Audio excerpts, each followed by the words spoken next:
Today we're going to talk about tool safety. Let's start off not with power tools, we'll move on to those later.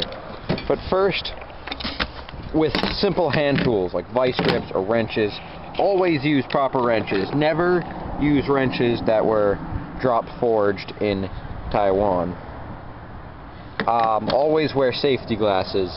Unless of course you want to avoid an accident by being able to see what you're doing, then it's not a good idea to wear safety glasses. But if you don't need to see what you're doing, safety glasses, good idea. Vice grips, never have too many. They can be used as pliers or wrenches or even hammers if you need to. Always use the right tool for the job, unless it's easier to use a different tool. Now, like I said, hammers, never use rusted or broken blades. And, alright, let's move on to power tools now.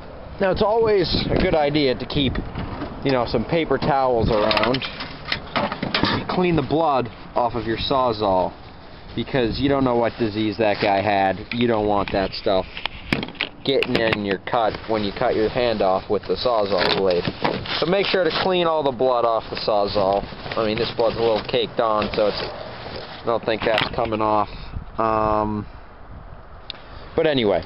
Let's move on to jacking up a vehicle. Always use a proper jack, not one like this that's been standing out for, years and doesn't really work too well. Unless, of course, you can't afford a new jack like most people, so there's the jack. Always use proper jack stands.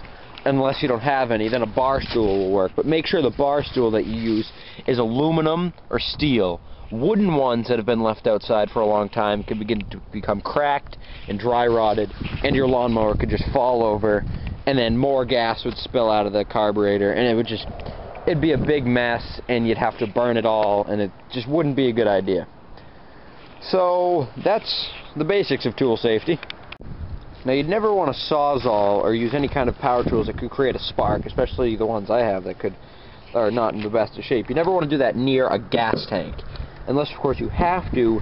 In that case, just don't be an idiot and don't cut through it, and just go ahead and do it because it needs to be done.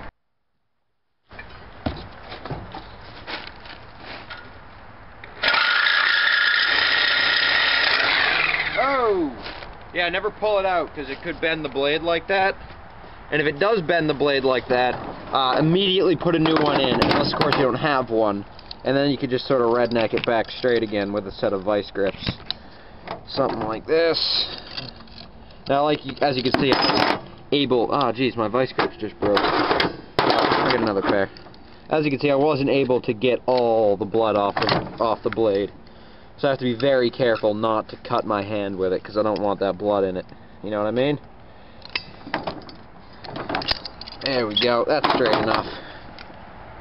Next, we're going to go over electrical safety. It's never a good idea to have extra long extension cords. Never put two very long extension cords together, create a break, and you could short out, make a fire. So I only put 2 100-foot extension cords running down to the barn because there's no other electrical cords and people need to get over it. And of course, you always want to inspect them.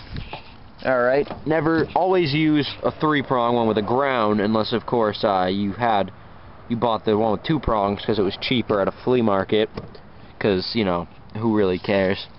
Always inspect, make sure there's no debris in there, like dirt, and if there is, get over it. If they're bent, if the prongs are bent, you can go ahead and straighten them out and use it anyway, because buying a new wire for this would be very expensive. So, that's the basics of electrical safety. Oh, and I also forgot, if it's cracked or fraying like this, I mean, that's big danger. You could get shocked, it could start a fire. So what you do is you don't shove your finger in there like an idiot while you're using it, and make sure you don't cut through it with the Sawzall blade. Here's where 2 of my extension cords come together. It's never a good idea to use cords with frayed ends like this with exposed wires, unless of course you have to. Then go right ahead, because you gotta get the job done somehow. You should always use a GFCI or GFC outlet, GFCI outlet, whatever this thing is.